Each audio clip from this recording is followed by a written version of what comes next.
You invited me to your wedding after kicking me out for her? He chose me. You're nothing. This is the man you mock, the billionaire owner of your company. No, that's impossible, please! You are both a disgrace. Get out! He kicked her out with nothing but a trash bag of clothes and a shattered heart. But he had the audacity to send her a gold-embossed wedding invitation 6 months later, addressed to the shelter where she now slept. She was his ex-wife, poor, discarded, replaced.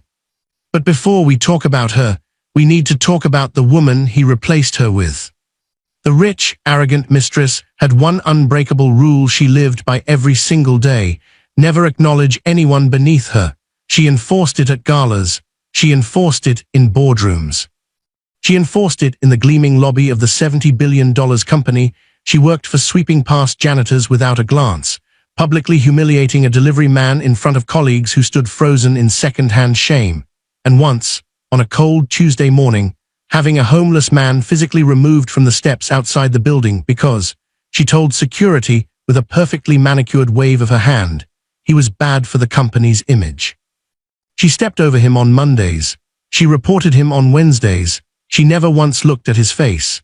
But if she had stopped for even 5 seconds and looked into those quiet, intelligent, watchful eyes, she would have recognized him from the cover of Forbes magazine, from the head of the boardroom table, from the signature on every paycheck she had ever received.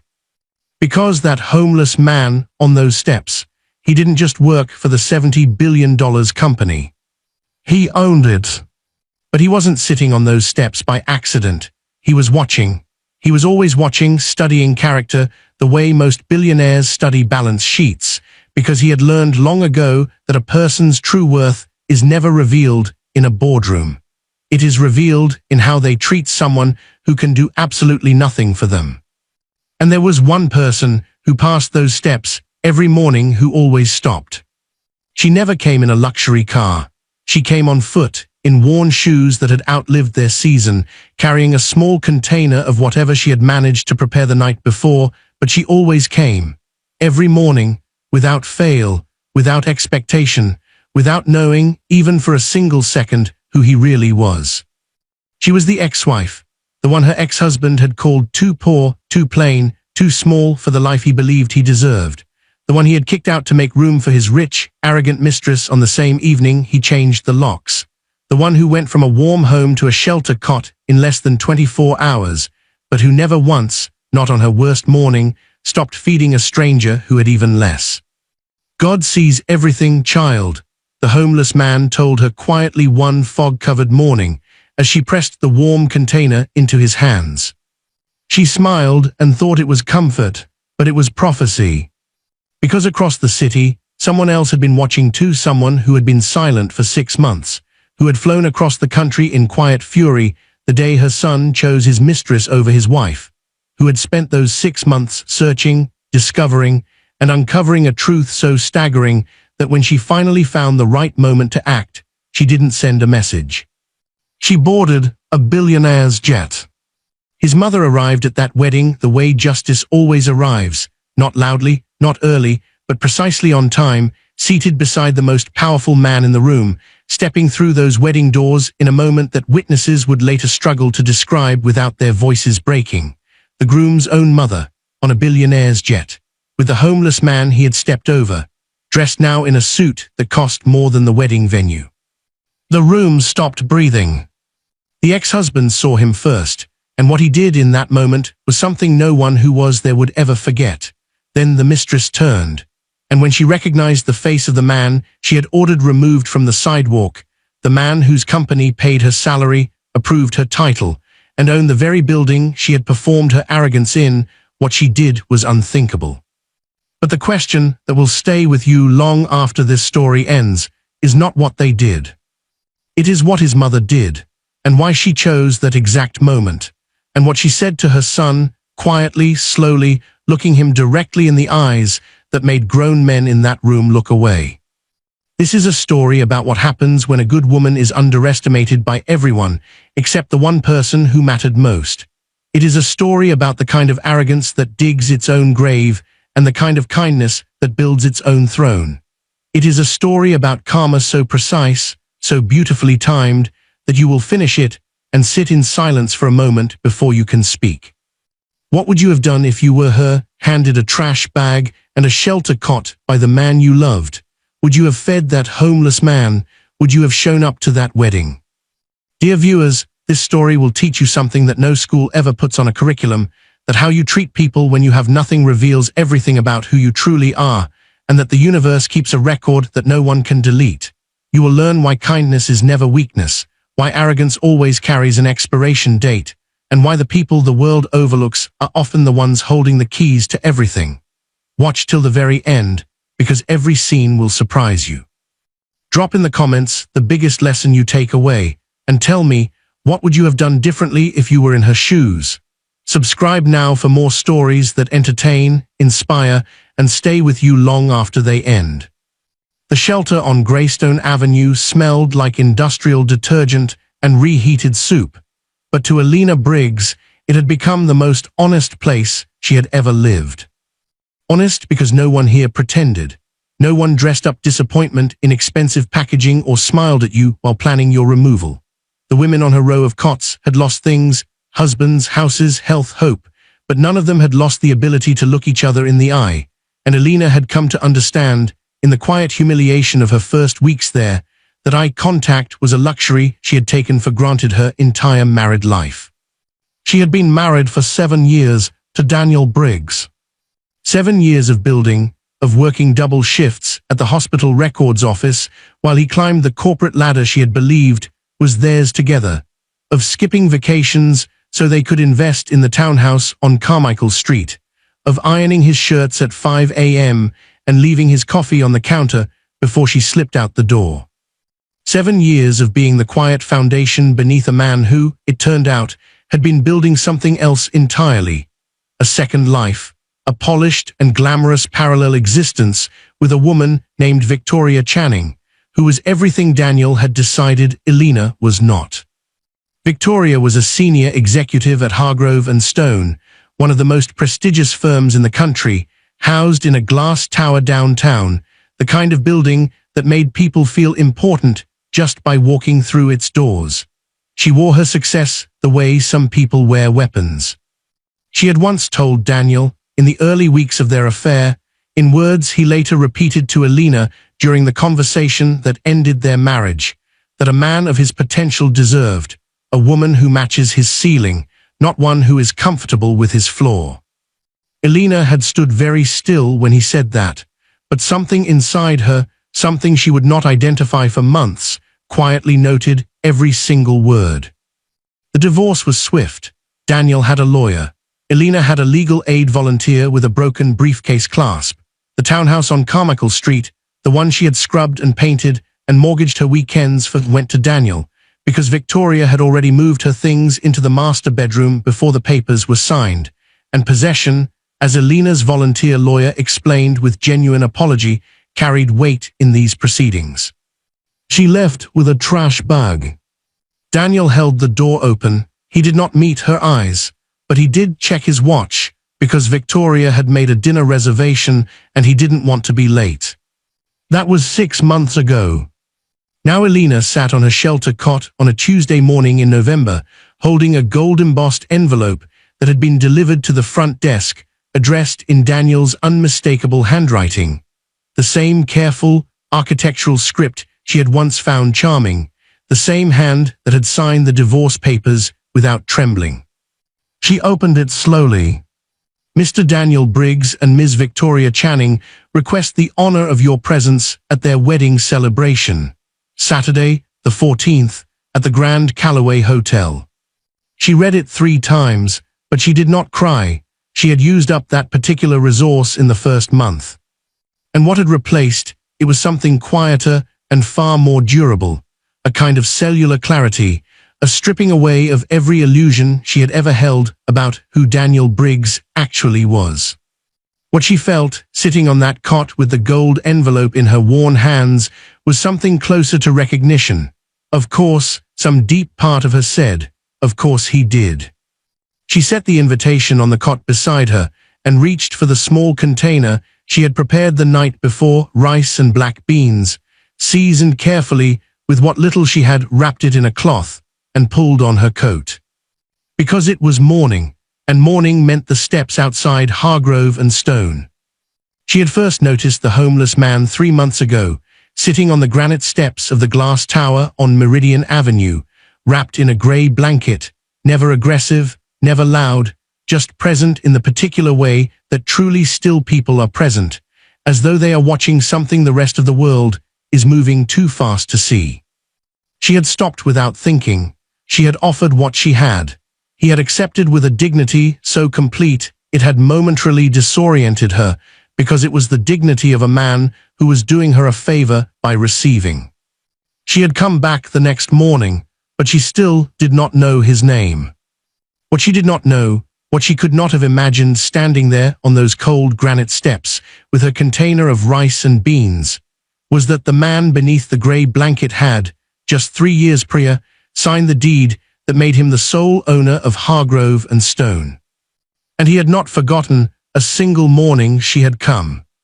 His name was Theodore Weston, but the world that mattered called him Theo, and the world that didn't know him called him nothing at all, which was precisely the point.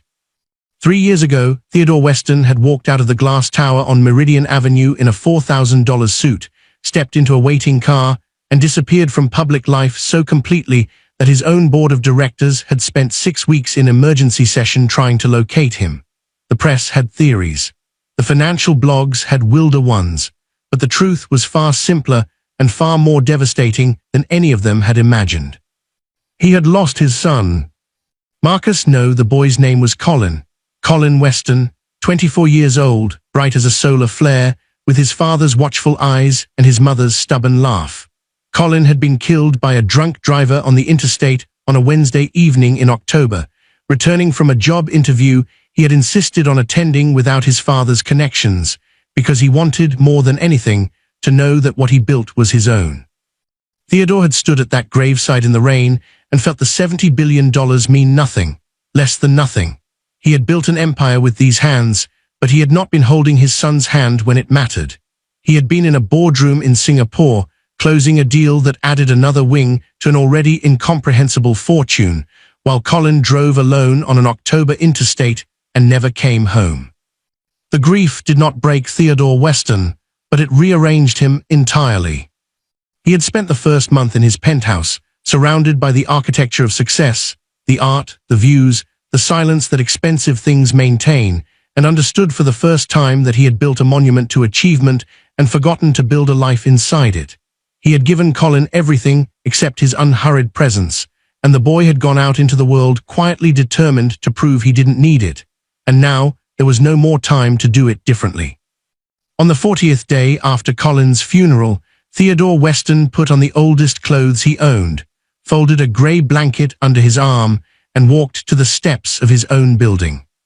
He told no one. He left his phone on the kitchen counter. He carried $40 and a notebook, but what he was really carrying, what he settled onto those cold granite steps with, was a question he needed the world to answer honestly, without the filter of his net worth distorting every interaction. Who are people when they think no one powerful is watching? He had his answer within 48 hours. The building's security, to their credit, recognized him for the first 3 days and left him alone, but by the end of the first week, new shift rotations meant new faces, and new faces saw only a grey blanket and a quiet old man, and the calls to move him along began. He let it happen. He watched who made the calls with urgency, who made them with apology, and who walked past without making them at all. He watched Victoria Channing for 6 weeks before Alina Briggs ever appeared on those steps. Victoria arrived every morning at 8:47, never 8:45, never 8:50, always 8:47, as though her relationship with time was another performance of control. She wore different coats, but the same expression, a finely calibrated blankness that she deployed on anyone she considered beneath her engagement. She had walked past Theodore 11 times before she noticed him enough to find him inconvenient, and on the 12th morning she had stopped, looked at him the way a person looks at a stain on a marble floor, and summoned the security guard with 2 words, "Remove that." Theodore had written 2 words in his notebook that evening, her name, but beside it he drew no conclusion yet. He was a patient man. Character, he had learned from 63 years of living, always confirms itself given enough time. And then one morning, a cold grey Thursday in August, Elena appeared. She came on foot, slightly breathless, in a coat that was clean but had seen better winters. She stopped at the second step, looked at him, not through him, not past him, directly at him, and said, "I made extra this morning. I hope you like black beans." He had looked up at her and seen something he hadn't expected to find on those steps or anywhere near that building. He had seen a person completely unperformed. No agenda behind the gesture, no calculation in the eyes, just a woman who had, apparently, decided that the fact of his hunger was sufficient reason to address it. He accepted the container with both hands. "God sees everything, child," he said quietly, but what he meant, what he was recording in the part of himself that made irreversible decisions, was something he would not speak aloud for months. He had been watching Victoria Channing destroy a woman's reputation in the elevator lobby just the previous afternoon. He had seen Elena's photograph in the framed company newsletter someone had discarded near the steps, seen the caption that named her as Daniel Briggs, ex-wife, read the small, cruel paragraph Victoria had apparently leaked to the internal gossip chain about Elena's unfortunate circumstances. But Theodore Weston had not built a $70 billion company by reacting quickly to anything. He watched, he waited.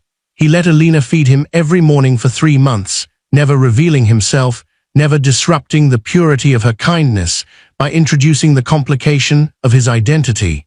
But he filled that notebook with observations that would, in time, become something far more consequential than notes.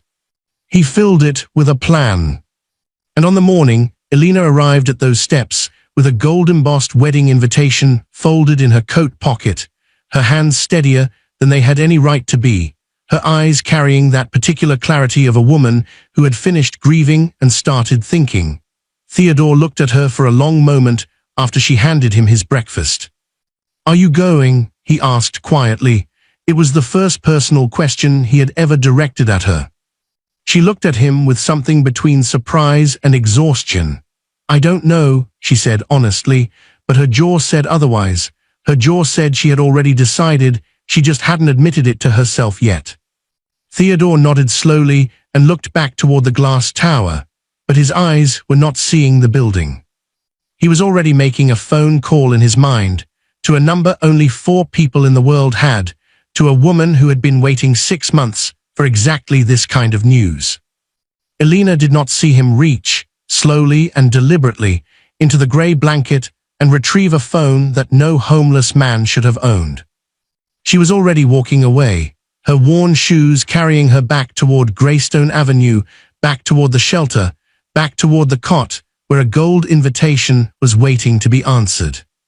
She did not know that by the time she reached the shelter's front door, Theodore Weston had already dialed. But the woman who answered on the second ring had been waiting for this call since the day her son changed the locks. Margaret Briggs had not spoken to her son in 6 months, but she had not been silent. She lived in a quiet house in Asheville, North Carolina. With a garden she tended with the same methodical patience she had applied to everything in her 71 years of living.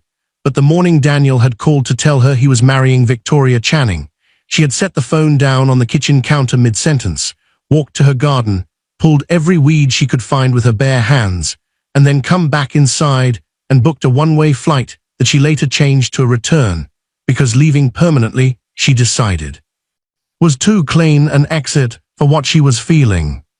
What she was feeling was a specific kind of maternal grief that has no public language, the grief of watching a child you raised with intention become a person you don't recognize, of seeing the values you planted get quietly uprooted by someone who saw your son not as a human being to love, but as a resource to position herself beside.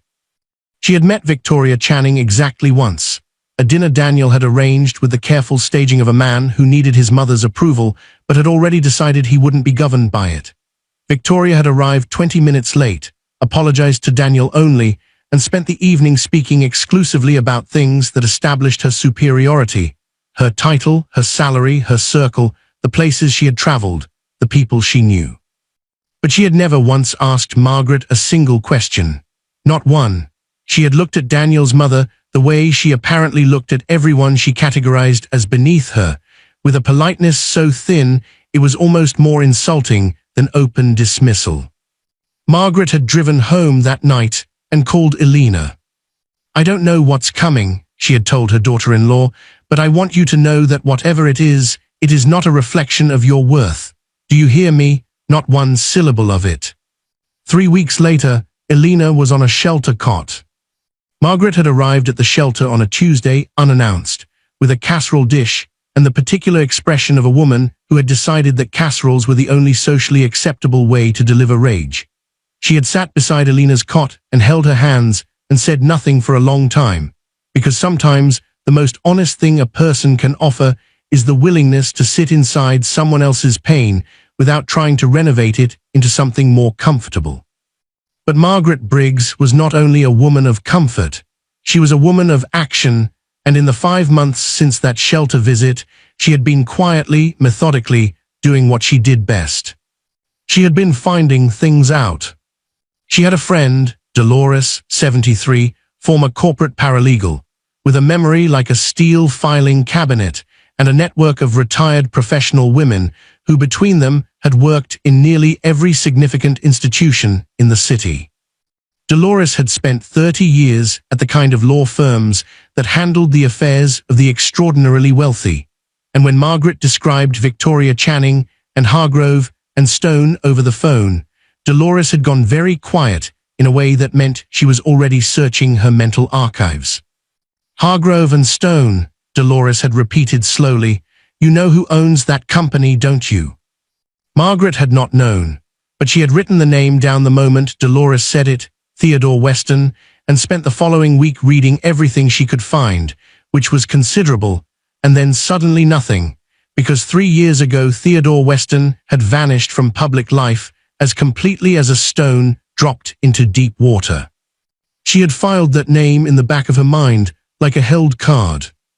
But then, on a cold November morning, her phone had rung, a number she didn't recognize. She had answered out of the instinct of a woman who had learned that important things rarely announced themselves in advance. "Mrs. Briggs," the voice had said, calm, unhurried, carrying the particular authority of a man who had never needed to raise it. "My name is Theodore Weston. I believe we have a mutual friend on Greystone Avenue, and I believe we may have some interests in common regarding a wedding on the 14th. Margaret had sat down slowly in her garden chair. "Mr. Weston," she said, but her voice was steadier than her heartbeat. "I have been waiting for this phone call for 5 months. I just didn't know it was yours." What followed was a conversation that lasted 47 minutes, but changed the trajectory of everything that came after it. Theodore spoke carefully and Margaret listened with the precision of a woman assembling something that needed to be built exactly right. He told her what he had observed. She told him what she had discovered. He told her what he was considering. She told him what she was prepared to do. But it was the last thing Theodore said, quietly, almost to himself, as though he was confirming a decision he had already made in the deepest part of his conscience, that made Margaret press her free hand flat against her chest. "Your former daughter-in-law," he said, "fed me every morning for 3 months without ever asking what I could do for her. In my experience, Mrs. Briggs, that kind of character is either rewarded or it is wasted, and I have spent enough of my life watching it be wasted." Margaret had closed her eyes, but not from sadness. From recognition, because Elena had always been that person, had always been the woman who fed the hungry without calculating the return, who gave without performing the giving, who loved without installing conditions, and Daniel had looked at all of that and called it smallness, and Victoria Channing had looked at it and called it weakness, and the world had largely agreed with both of them. But Theodore Weston, a man who had built $70 billion on his ability to identify what was real versus what was performed, had sat on cold granite steps for 3 months and arrived at a completely different conclusion. He had concluded that Elena Briggs was precisely the kind of person that extraordinary things should happen to, but extraordinary things rarely happened on their own. Sometimes they needed to be arranged. Margaret opened her eyes and looked at her garden, the careful rows, the patient tending, the faith that what you put into the ground would eventually come up. "Tell me what you need from me, Mr. Weston," she said. "A companion for the flight," he said simply. "I find I don't like arriving at important occasions alone." Margaret had smiled then, the particular smile of a woman who had been waiting 6 months for something worth dressing up for. She booked her flight to New York that evening, but it was not a commercial flight. Theodore Weston had already sent the details: a private terminal, a Saturday morning departure, timed with the precision of a man who understood that arrival, like everything else, was a statement. She had one thing left to do before she packed. She called Elena. Not to explain, not to prepare her, but simply to say, in the voice she had used when Daniel was small and the world felt too large, "Elena, I need you to go to that wedding. Will you trust me?" There was a long silence on the other end, but it was not the silence of hesitation. It was the silence of a woman who had been waiting, without knowing it, for someone to tell her that showing up was not defeat, that walking into that room on that day was not surrender but arrival. "Yes," Elena said quietly, "I'll go."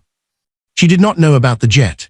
She did not know about Theodore Weston's suit, or the plan, or the 47-minute phone call, or the notebook filled with 3 months of careful observation. She did not know that the homeless man she had fed every morning had made one phone call that set in motion something so precise and so perfectly timed that when it landed, it would feel, as Margaret would later describe it to Dolores over the phone, like God showing off. But the 14th was 3 days away.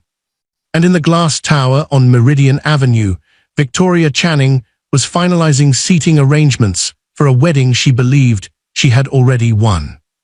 The Grand Callaway Hotel had been dressed for a celebration, but it had not been dressed for what was coming. White orchids lined every surface. Champagne towers caught the afternoon light and threw it across the walls in scattered gold. 300 guests moved through the marble lobby in designer clothes and careful conversation, the kind of crowd that attended weddings not purely out of affection, but out of the social arithmetic of being seen in the right room at the right time. Victoria Channing had curated the guest list with the same precision she applied to everything. Every seat filled with someone who reflected well on her, every table arranged to reinforce the narrative she had spent 2 years constructing around herself and Daniel Briggs. Daniel stood near the altar in a charcoal suit, cufflinks catching the light. Wearing the expression of a man who had made a decision he had fully committed to and was no longer interested in examining. He looked successful, he looked certain, but there was a moment, just one, barely a flicker, when his eyes moved to the entrance doors with something that was not quite anticipation and not quite dread, and the man standing beside him, his best man and college roommate, noticed it and said nothing, because some things between old friends are communicated entirely in silence. Elena had arrived 20 minutes earlier. She had come alone, in a dress Margaret had quietly arranged to be delivered to the shelter 3 days prior, deep navy, simple, well-cut, the kind of dress that did not announce itself but was impossible to ignore once noticed. She had sat in the 3rd row from the back, on the aisle seat, with her hands folded in her lap and her spine very straight, and the guests around her had glanced at her with the vague recognition of people who knew they should place a face but couldn't quite locate the file. But nobody had approached her. There was something in Elena's stillness that discouraged casual interruption, the stillness not of submission, but of a woman who had decided, completely and finally, who she was. Victoria had swept past her during the pre-ceremony processional without a glance, but she had not yet been told Elena was in attendance. Daniel had sent the invitation in a moment of cruelty so reflexive he had almost immediately regretted it, and had since convinced himself she wouldn't come, because the Elena he remembered would have been too wounded, too diminished, too broken by the preceding 6 months to walk voluntarily into this room. He had fundamentally misread what 6 months of real life does to a woman of real character, but that misreading was about to be corrected in front of 300 witnesses. The ceremony had been scheduled to begin at 2 o'clock. At 1:53, a sound moved through the lobby that was difficult to categorize, not loud, not dramatic, but the particular atmospheric shift that happens when something enters a room that recalibrates every instinct in it simultaneously. 300 people did not turn their heads because of noise. They turned because of weight, the specific gravitational quality of two people walking through a door who between them carried something the room had no existing framework to process. Theodore Weston had not worn grey. He wore a suit the color of midnight, perfectly fitted, no pocket square, no excess, just the absolute confidence of a man who had nothing left to prove to any room he entered.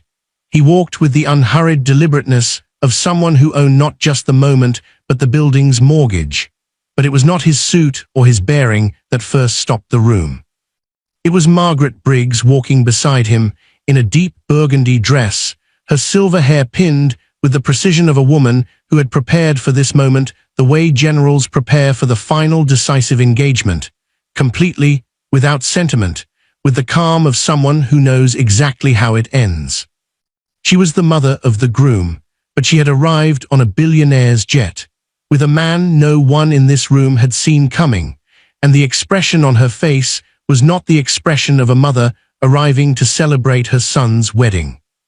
It was the expression of a woman arriving to tell the truth. The ripple moved through the room in stages. First, the guests nearest the door, a collective intake of breath, a leaning toward neighbors, a rapid whispered exchange. Then the wedding planner, whose clipboard dropped 2 inches before she caught it. Then the best man, who saw Margaret first and touched Daniel's arm without speaking, because his hands knew before his brain did that something had fundamentally changed in the room. Daniel turned. He saw his mother, but his mother was not what stopped him. She was not what drained the color from his face in a single second and left him standing at that altar looking like a man who had just watched the floor become glass beneath his feet. It was the man beside her. Daniel Briggs had seen Theodore Weston's face exactly once, in a framed portrait in the executive conference room on the 42nd floor of Hargrove and Stone. On the day he had visited Victoria at the office, and she had walked him through the building with the proprietary pride of a woman showing off something she believed she owned. The portrait was large, oil-painted, hung above the fireplace in a room that smelled of leather and consequence, and beneath it, a small brass plate that read, Theodore Weston, founder. The man in that portrait was now standing 20 feet away from him in a midnight suit, beside his mother, in the wedding venue he had chosen, on the day he had selected, at the time Victoria had insisted upon. Daniel made a sound that was not a word, but his body made the decision his voice couldn't, one small involuntary step backward, as though the ground ahead had become uncertain. And then Victoria saw him. She had been standing in the bridal anteroom when her coordinator appeared in the doorway with an expression that violated every professional boundary the woman had maintained across 11 years of wedding planning. Victoria had followed her into the doorway. She had looked out at the room. She had seen the crowd's altered energy, the turned heads, the whispered urgency, the particular quality of attention that meant something had arrived that no one had planned for. And then she had seen Theodore Weston. The color did not drain from Victoria Channing's face gradually. It left all at once, a sudden, total departure, like a power outage in a building that had believed its lights were permanent, because she recognized him. She recognized him from the portrait, yes, but she recognized him from something more immediate, more damning, more irreversible than a painted portrait in a conference room. She recognized him from the granite steps outside the building. She recognized the eyes. The quiet, watchful, infinitely patient eyes that she had looked past every single morning for 6 weeks. The eyes above the gray blanket she had ordered security to remove. The eyes belonging to the man she had described, on a Tuesday morning with a perfectly manicured wave of her hand, as bad for the company's image. She had said that to his security team, about him, about the man who signed their paychecks, about the man who owned the building, the company, the image she had claimed to be protecting. What Victoria Channing did next was, as everyone who witnessed it would later confirm, unthinkable. She sat down on the floor of the bridal anteroom, not dramatically, not in tears, but with the slow, folding collapse of a person whose entire structural support has been removed simultaneously, knees first, then sideways, her designer dress spreading around her on the marble like a curtain coming down. Her coordinator reached for her, but Victoria did not reach back. She sat on that floor with both hands flat on the marble and stared at a point in the middle distance that contained, apparently, the full inventory of every decision she had made in the last 2 years. The wedding did not proceed. But what happened instead was something none of the 300 guests would ever fully agree on in the retelling, because memory, when overwhelmed, tends to fragment into the details that mattered most personally to the person holding them. What everyone agreed on was Margaret. She had walked, not hurried, not swept, walked, down the center aisle of that wedding venue with Theodore Weston beside her, past 300 people who parted without being asked, until she reached the altar where her son stood in his charcoal suit, with his cufflinks catching the light and his face holding the expression of a man finally, completely, and irreversibly understanding the full cost of what he had done. She had stopped 2 feet in front of him. She had looked at him for a long moment, the look of a mother who has loved a child through every version of himself and is now meeting a version she had prayed would not arrive. But she did not look away. She was not a woman who looked away. And then she had spoken, quietly, slowly, in the voice she had used when he was small and had done something that required not punishment but understanding of why it mattered. The room had gone so still that the orchids seemed to be listening. "Daniel," she said, "Elena fed this man every morning for 3 months when she had almost nothing, and he flew here today to show you what that means. I flew here today to show you what you threw away. What you do with this moment is the last decision of this kind I will watch you make." Daniel Briggs said nothing, but his eyes moved past his mother, past Theodore Weston, across the 300 guests who had come to celebrate a wedding, until they found Elena in the 3rd row from the back, in a navy dress, with her spine very straight and her hands folded in her lap. She was looking directly at him, but not with anger, not with triumph, with the particular expression of a woman who has completed something, who has walked into the room she was afraid of and discovered that it had no power over her anymore. Theodore Weston reached into his jacket pocket and produced a small envelope, cream-colored, no embossing, sealed with quiet intention, and placed it in Elena's hands as he passed her row. He said nothing, but the look that passed between them was the look of 2 people who had been conducting a conversation for 3 months without words and had just arrived at its natural conclusion. She opened it later, alone, back at the shelter, sitting on her cot, still in the navy dress. Inside was a business card, and behind it, a handwritten note in the careful, deliberate script of a man who chose words the way he chose everything, with full awareness of their weight. "There is a position at Hargrove and Stone that has needed the right person for 3 years. The salary is attached on the reverse. The office has a good window. T.W." Elena sat with that note for a long time. Outside, the city moved at its usual pace, indifferent, relentless, gloriously unaware of what had just happened inside the Grand Callaway Hotel. But Elena Briggs was aware. She was aware of every single thread of it: the trash bag, the shelter cot, the cold granite steps, the black beans, the gray blanket, the gold invitation, the navy dress, the midnight suit, the look on Daniel's face, the words Margaret had spoken into that silenced room, and the small cream envelope now resting in her hands. She pressed it flat against her chest, the way you hold something you don't want to put down, the way you hold something that has confirmed, after a long season of doubt, that the life you were living was not the life you were meant for, and that the difference between the two was never really about what you had. It was always about who you were when you had nothing. She looked at the business card one more time. Then she set it carefully on the cot beside her, lay back, and for the first time in 6 months, Elena Briggs closed her eyes without bracing for the morning. Because the morning, for the first time in a very long time, was something she was looking forward to. "God sees everything, child." Theodore Weston, Granite Steps, Meridian Avenue. Moral LESSONS from the story. 1. Kindness is never wasted. It is always witnessed by the right person at the right time.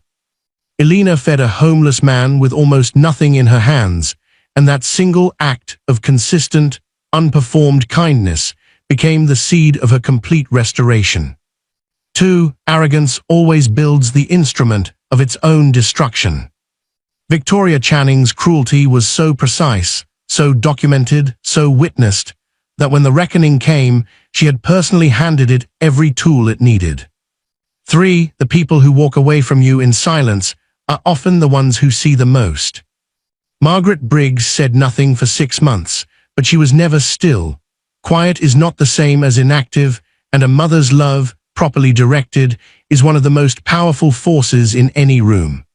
4. Character is only truly revealed in how you treat those who can do nothing for you.